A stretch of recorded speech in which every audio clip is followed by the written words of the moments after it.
तर आता राज्यातील गोळीबाराच्या घटनेनंतर मनसेकडून राज ठाकरेंचा जुना व्हिडिओ पोस्ट करण्यात आलाय।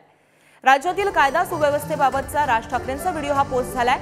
राज्यातील गुन्हे थांबवायचे असतील तर महाराष्ट्रात पोलिसांना 48 तासांची मोकळीक देण्याचा राज ठाकरे यांनी यामध्ये सल्ला दिलाय आणि हा व्हिडिओ सध्या व्हायरल होतोय। हा व्हिडिओ सध्या पोस्ट करण्यात आलाय।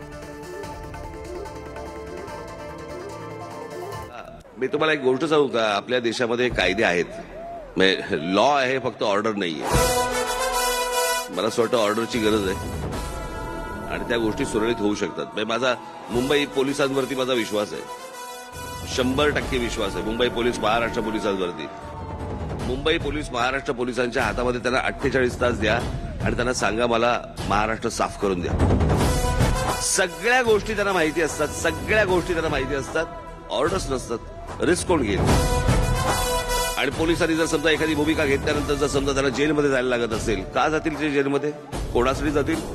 बसलेलाच माणूस टेम्पररी आहे, त्याच्यासाठी यांनी परमनंटली जेलमध्ये जायचं, याला काय अर्थ आहे का? उत्तम काम करणारे आपल्याकडे पोलीस अधिकारी आहेत, उत्तम काम करणारे। महाराष्ट्र म्हणजे मला असं वाटतं की महाराष्ट्र भाग्यवान आहे त्या बाबतीत। फक्त त्या लोकांना फक्त तुम्ही एक 48 तासाचा मोकळा हात द्या।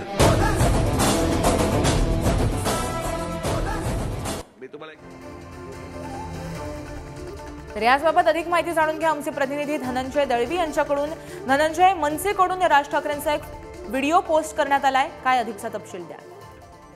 गार्गे, आपण जर पाहिलं तर मनसे अधिकृत करून एक व्हिडिओ जो आहे तो सध्या एक्स पोस्टवर पोस्ट करण्यात आलेला आहे। ज्या प्रकारे आपण महाराष्ट्रातील सध्या जे कायदा सुव्यवस्थेचा प्रश्न पाहतो, याच सगळ्यावरून त्यांनी एक ट्विट केलं आहे। राज ठाकरेंचा जुना भाषणातील एक व्हिडिओ जो आहे तो या एक्सपोस्ट मध्ये ट्विट करण्यात आलेला आहे। आपण जर पाहिलं तर राज्यातील बेछूट गोळीबार, टोळी युद्ध, गुन्हेगारांचा मुक्त संचार, कोयता गँगचा उच्छाद, मुलींचे अपहरण हे गुन्हे थांबवायचे असतील तर महाराष्ट्रातील पोलिसांना 48 तासांची मोकळीक द्या।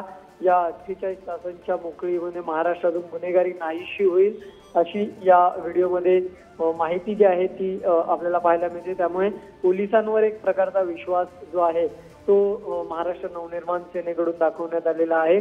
पोलिसांना सगळ्या गोष्टीची माहिती असते, मात्र त्यांचेही हात दगडाखाली असल्याचं जे आहे ते देखील यामध्ये उल्लेख केलेला आपल्याला पाहायला मिळतो। त्यामुळे जर कायदा ठीक आहे धनंजय, अधिक अपडेट घेत राहणार आहोत। तत्पूर्वी धन्यवाद तुम्ही दिलेल्या माहितीसाठी।